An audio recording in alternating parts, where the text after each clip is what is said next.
ಕೆಪೆ ಎಲ್ ಶೆಡ್ಡಾಯಿ ಟಿ ಬೇನ್, ವೆಂಕಟಮ್ಮ ಕಾಂಪೌಂಡ್, ಅಮರ್ ಪಾನಿಪುರಿ ಪಕ್ಕ, ಪಾಲಿಟೆಕ್ನಿಕ್ ಹಾಸ್ಟೆಲ್ ಹತ್ತಿರ, ಚಿಂತಾಮಣಿ. ದಿನಾಂಕ 18/2/2024 ಭಾನುವಾರ. ಅಮೋಘ ಪ್ರಾರಂಭ.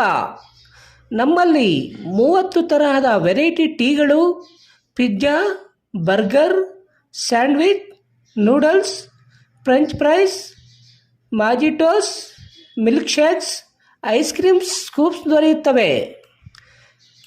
ಪ್ರಾರಂಭೋತ್ಸವದ ಪ್ರಯುಕ್ತ ದಮ್ ಟೀ ಕೇವಲ 5 ರೂಪಾಯಿಗೆ ಮಾತ್ರ ಸಿಗಲಿದೆ. ಬರ್ತ್ಡೇಗಳಿಗೆ ಪಾರ್ಟಿ ಹಾಲ್ ಲಭ್ಯವಿರುತ್ತದೆ. ಹೆಚ್ಚಿನ ವಿವರಗಳಿಗೆ ಸಂಪರ್ಕಿಸಿ ಟೋನಿ ಮಣಿ, ಮೊಬೈಲ್ ನಂಬರ್ 9741752300. 75ನೇ ಗಣರಾಜ್ಯೋತ್ಸವದ ಅಮೃತ ಮಹೋತ್ಸವ ಆಚರಣೆ ಅಂಗವಾಗಿ ಕರ್ನಾಟಕ ಸರ್ಕಾರದಿಂದ ಸಂವಿಧಾನ ಜಾಗೃತಿ ಜಾಥಾ ರಥಯಾತ್ರೆಯನ್ನು ಹಮ್ಮಿಕೊಳ್ಳಲಾಗಿತ್ತು.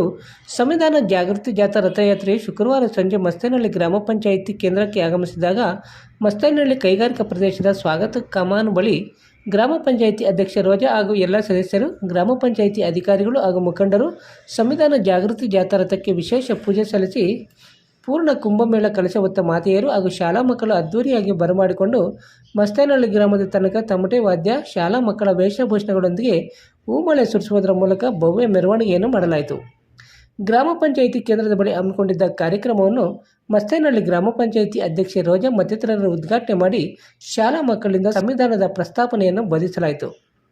ಇನ್ನು ಶಾಲಾ ಮಕ್ಕಳಿಗಾಗಿ ಏರ್ಪಡಿಸಿದ್ದ ವಿವಿಧ ಸ್ಪರ್ಧೆಗಳಲ್ಲಿ ವಿಜೇತರಾದ ಮಕ್ಕಳಿಗೆ ಗಣ್ಯರು ಬಹುಮಾನಗಳನ್ನು ವಿತರಣೆ ಮಾಡಿದರು.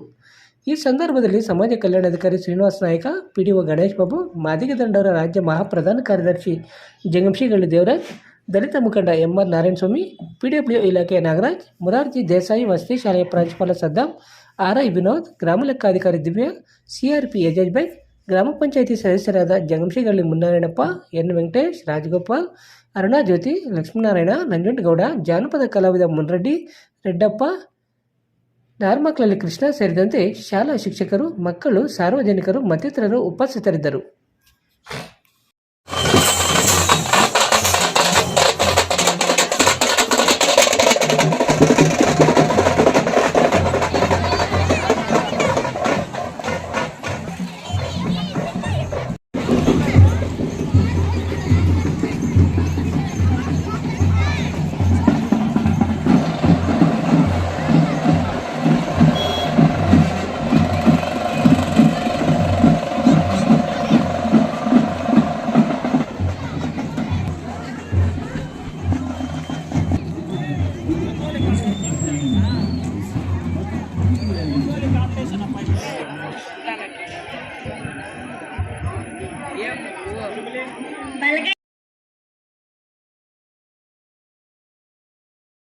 ಸಾರ್ವಭೌಮ ಸಮಾಜವಾದಿ ಧರ್ಮನಿರಪೇಕ್ಷ ಪ್ರಜಾಸತ್ತಾತ್ಮಕ ಗಣರಾಜ್ಯವನ್ನಾಗಿ ರೂಪಿಸುವುದಕ್ಕಾಗಿ ಭಾರತದ ಎಲ್ಲ ಪ್ರಜೆಗಳಿಗೆ ಸಾಮಾಜಿಕ, ಆರ್ಥಿಕ ಮತ್ತು ರಾಜಕೀಯ ನ್ಯಾಯವನ್ನು, ವಿಚಾರ ಅಭಿವ್ಯಕ್ತಿ, ನಂಬಿಕೆ, ಧರ್ಮ ಮತ್ತು ಉಪಾಸನೆಯ ಸ್ವಾತಂತ್ರ್ಯವನ್ನು, ಸ್ಥಾನಮಾನ ಮತ್ತು ಅವಕಾಶಗಳ ಸಮಾನತೆಯನ್ನು ದೊರೆಯುವಂತೆ ಮಾಡುವುದಕ್ಕಾಗಿ ವ್ಯಕ್ತಿ ಗೌರವ, ದೇಶದ ಏಕತೆ ಮತ್ತು ಸಮಗ್ರತೆಗಾಗಿ ಎಲ್ಲರಲ್ಲಿ ಭಾತೃತ್ವ ಭಾವನೆಯನ್ನು ಮೂಡಿಸುವುದಕ್ಕಾಗಿ ದೃಢ ಸಂಕಲ್ಪ ಮಾಡಿ ನಮ್ಮ ಸಂವಿಧಾನ ಸಭೆಯಲ್ಲಿ 1949ನೇ ಇಸವಿಯ ನವೆಂಬರ್ ತಿಂಗಳ 26ನೇ ದಿನದಂದು ಈ ಸಂವಿಧಾನವನ್ನು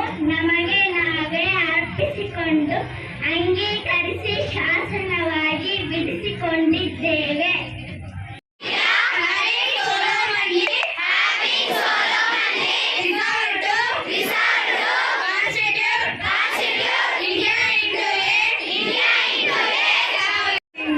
ಈ ಒಂದು ಕಾರ್ಯಕ್ರಮಕ್ಕೆ ಸ್ವಾಗತವನ್ನು ಕೋರಿದಂತಹ ಎಲ್ಲ ಮಕ್ಕಳಿಗೂ ಅನಂತ ಧನ್ಯವಾದಗಳು. ಎಲ್ಲ ಗಣ್ಯರಿಗೂ ಸ್ವಾಗತವನ್ನು ಕೋರಲಿದ್ದಾರೆ. ದೇವರಾಜ್ ಸರ್.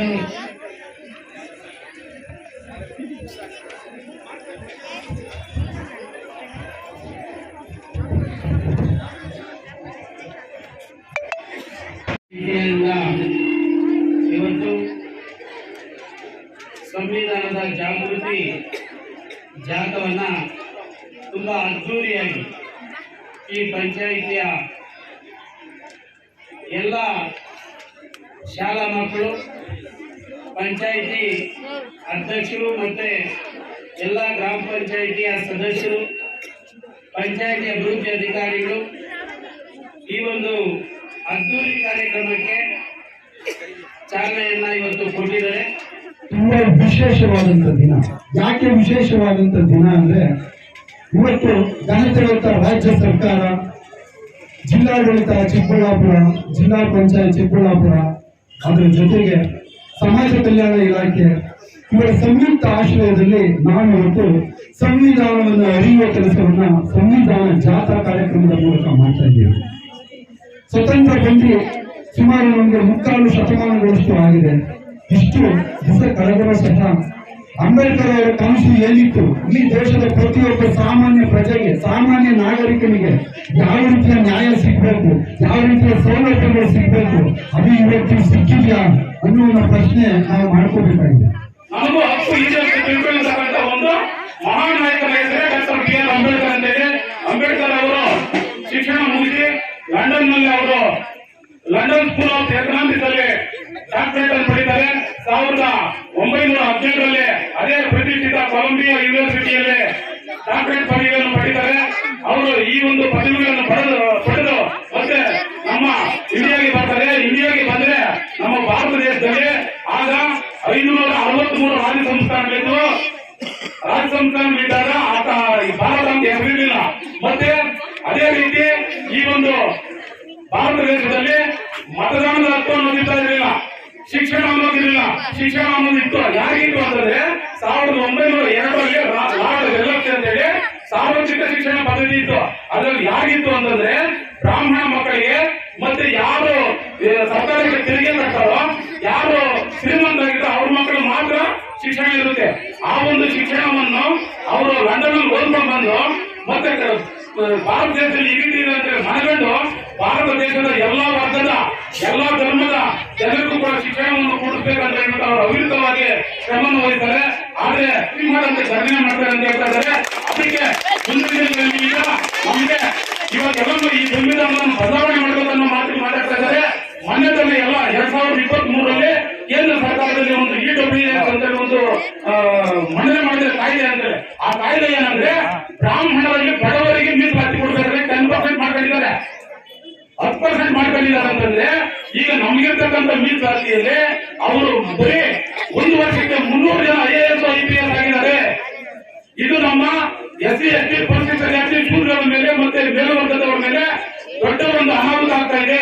ಅದರಿಂದ ಇವತ್ತು ಈ ಸಂವಿಧಾನ ಬದಲಾವಣೆ ಮಾಡಬೇಕಂತ ಏನ್ ಮಾಡ್ತಾ ಇದಾರೋ ಆ ಸಂವಿಧಾನ ಬದಲಾವಣೆ ಮಾಡೋಕ್ಕೂ ಮುಂಚೆ ನಾವು ಎಚ್ಚೆತ್ಕೊಂಡು ಆ ಸಂವಿಧಾನ ಬದಲಾವಣೆ ಯಾರು ಮಾಡ್ಬೇಕಂತ ಹೇಳ್ತಾ ಇದಾರೋ ಆ ಪಕ್ಷಗಳಿಗೆ ತಕ್ಕ ಉತ್ತರವನ್ನ ಬ್ಯಾಲೆಟ್ ಮುಖಾಂತರ ನೀವು ಕೊಡಬೇಕು. ಅದನ್ನೆಲ್ಲ ಅರ್ಥ ಮಾಡ್ಬೇಕಂತ ಹೇಳಿ ಮತ್ತೊಮ್ಮೆ ನಿಮ್ಮಲ್ಲಿ ಹೊಂದಿಸುತ್ತಾ ನಾನು ಮಾತುಗಳಿಗೆ ವಿರಾಮ ಹೇಳುತ್ತೇನೆ. ಜೈ ಭೀಮ್, ನಮೋ ಬುದ್ಧಾಯ. ನಂದಿನಿ ನಾಲ್ಕಲ್ಲಿ ತೃತೀಯ ಬಹುಮಾನ ರತ್ನಮ್ಮ ಜಂಗಮಶಿಗೆಹಳ್ಳಿ. ಸರಿ ಕಡೆ ನೋಡಿ ಸರ್. ಹಾ ರೈಟ್, ಸರಿ ಕಡೆ.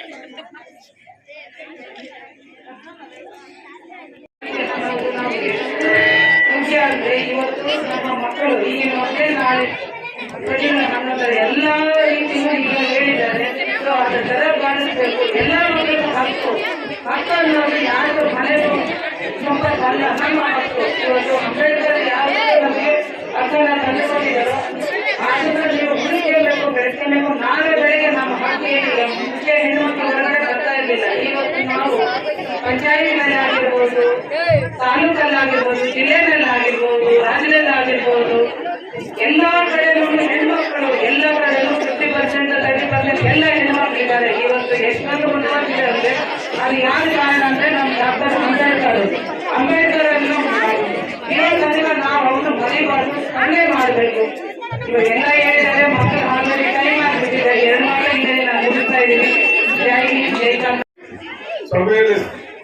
ಸಭೆಯನ್ನ ಒಂದು ವಿಶೇಷವಾಗಿ ಅಲಂಕಾರ ಬರಬೇಕು ಅಂದ್ರೆ ನಮ್ಮ ಶಾಲಾ ಮಕ್ಕಳು ಮತ್ತು ಶಾಲಾ ಶಿಕ್ಷಕರು ಮತ್ತು ಶಿಕ್ಷಕಿಯರ ಒಂದು ಕಾರ್ಯಕ್ರಮ ಎಷ್ಟು ಅದ್ದೂರಿಯಾಗಿತ್ತು ಅಂದ್ರೆ ನೀವು ನೋಡಿದವರಿಗೆಲ್ಲ ಸಂತೋಷ ಕೊಡುವ ಒಂದು ರೀತಿಯಲ್ಲಿ ನಡೆಯಿತು. ಇದು ಸಂತೋಷದ ವಿಷಯ. ಇವತ್ತು ಈ ಜಾಗೃತಿ ಏನು ಅಂದ್ರೆ ಸಂವಿಧಾನನ ಎಲ್ಲ ಮಕ್ಕಳು ಮತ್ತು ಎಲ್ಲ ಇದು ಜನಗಳಿಗೂ ಅರಿವಾಗುವ ಒಂದು ಕಾರ್ಯಕ್ರಮ. ಇದು ಹಿಂದೆ ಹೆಂಗಿತ್ತು ಅಂದ್ರೆ ನಮ್ಮ ದೇಶ ಮೌರ್ಯ ಸಾಮ್ರಾಜ್ಯ ಆಯಿತು, ಮತ್ತೆ ಬ್ರಿಟಿಷ್ ಆಳಿದ್ರು. ಆದ್ರೆ ಅವ್ರು ಯಾರು ಸಂವಿಧಾನ ಉಳಿಸಿಕೊಂಡು ಯಾರು ಮಕ್ಕಳು ಅವರ ಸ್ವತಂತ್ರವನ್ನು ಯಾರು ಕೊಟ್ಟಂತ ಕಾಲ ಅಲ್ಲ. ಇದು ಏನಾಯ್ತು ಅಂದ್ರೆ 1947 ನಮಗೆ ಸ್ವತಂತ್ರ ಬಂದಾಗ ನಮ್ಮ ಭಾರತ ದೇಶ ಹೆಂಗಿತ್ತು ಅಂದ್ರೆ ಇವು ರಾಜ್ಯಗಳು ಆಳಿ ರಾಜ್ಯಗಳೆಲ್ಲ ದಿವಾಳಿ ಆಗಿತ್ತು. ಕಾನೂನಿಲ್ಲ, ಒಂದು ಸಮಸ್ಯೆ ಇಲ್ಲ, ಕಟ್ಟೆ ಇಲ್ಲ, ಏನೂ ಇಲ್ಲ. ಅವರವರ ಕಾಳೆಗಾರ ತರ ಒಂದು ಸಣ್ಣ ರಾಜ್ಯದಲ್ಲಿ ಕಟ್ಟಿಕೊಂಡು ಆಳ್ವಿಕೆ ಮಾಡ್ತಾ ಇದ್ದಂತ ಕಾಲದಲ್ಲಿ ನಮ್ಮ ಈ ಸ್ವತಂತ್ರ ಬಂದ 3ನೇ ವರ್ಷಕ್ಕೆ 1949 ಜನವರಿ 26ನೇ ತಾರೀಕು ಈ ಸಂವಿಧಾನನ ಈ ಡಾಕ್ಟರ್ ಅಂಬೇಡ್ಕರ್ ಅವರು ಈ ಮಂಡನೆ ಮಾಡಿದ್ರು ನಮ್ಮ ಭಾರತ ದೇಶಕ್ಕೆ. ಆ ಒಂದು ಮಂಡನೆ ಏನು ಅಂದ್ರೆ ಇವಾಗ ಶಿಕ್ಷಣನೇ ನಾವು ಈಗ ಇಲ್ಲಿ ಶಿಕ್ಷಣನೇ ಮುಖ್ಯವಾಗಿ ತಗೊಂಡೋಣ. ಈ ಶಿಕ್ಷಣ ಹಿಂದೆ ಗುರುಕುಲಗಳಲ್ಲಿ ಕಲಿತಾ ಇತ್ತು. ಆ ಗುರುಕುಲಗಳಲ್ಲಿ ಯಾರು ಕಲಿತಾ ಇದ್ರು ಅಂದ್ರೆ ನಮ್ಮ M.R. ನಾರಾಯಣಸ್ವಾಮಿ ಹೇಳ್ದಂಗೆ ಹಿಂದೆ ಯಾರು ಬ್ರಾಹ್ಮಣರಿದ್ರು ಮತ್ತೆ ಹಣಕಾಸಲ್ಲಿ ವ್ಯವಸ್ಥಿತವಾಗಿದ್ದವರು ಗುರುಕುಲಗಳಲ್ಲಿ ಹೋಗಿ ವಿದ್ಯಾಭ್ಯಾಸ ಮಾಡಿ ಬರೋರು. ಇನ್ಯಾರು ವಿದ್ಯಾಭ್ಯಾಸ ಅನ್ನೋ ಒಂದು ಅರಿವೇ ಇರಲಿಲ್ಲ. ನಮ್ಮ ಹಕ್ಕೇನೋ, ನಮ್ಮ ಸಂವಿಧಾನ ಏನೋ, ನಮ್ಮ ಒಂದು ಸ್ವತಂತ್ರ ಏನೋ ಅನ್ನೋ ಒಂದು ಕಾಲ ಇರಲಿಲ್ಲ. ಆದ್ರೆ ಡಾಕ್ಟರ್ ಅಂಬೇಡ್ಕರ್ ಬರೆದಂತ ಈ ಸಂವಿಧಾನ ಇವತ್ತು ಯಾವ ಮಟ್ಟಕ್ಕೆ ಏನು 3/4 ಶತಮಾನ ಆಗುವಾಗಲಾಗಿ 90% ಇವತ್ತು ಅದು ಮಾನವರ ಹಕ್ಕುಗಳನ್ನ ಅವರಿಗೆ ತಿಳಿಯುವ ಒಂದು ಪರಿಸ್ಥಿತಿ ಇವತ್ತು ಬಂದಿದೆ. ಇನ್ನೂ ಇದನ್ನು ಹೆಚ್ಚಾಗಿ ತಿಳಿಸಬೇಕು.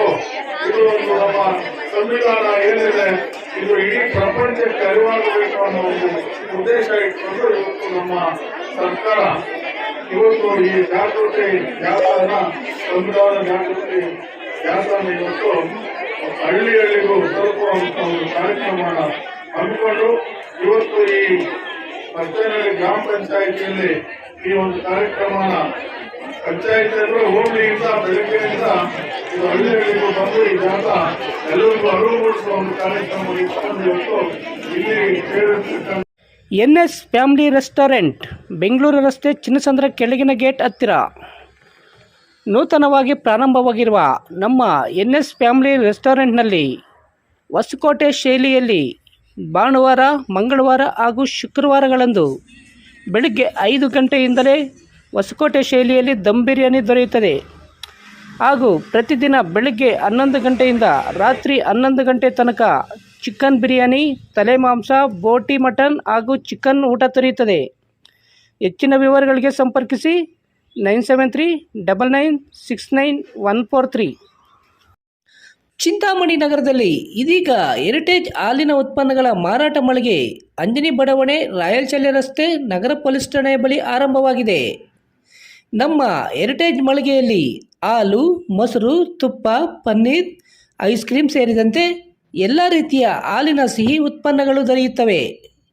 ಮದುವೆ ಮತ್ತು ಶುಭ ಸಮಾರಂಭಗಳಿಗೆ ಹಾಲು, ಮೊಸರು, ಮಜ್ಜಿಗೆ ಸರಬರಾಜು ಮಾಡಲಾಗುವುದು. ವಿವರಗಳಿಗೆ ಅನಂತರವರ ಮೊಬೈಲ್ ನಂಬರ್ 8971971077ಗೆ ಸಂಪರ್ಕಿಸಬಹುದು.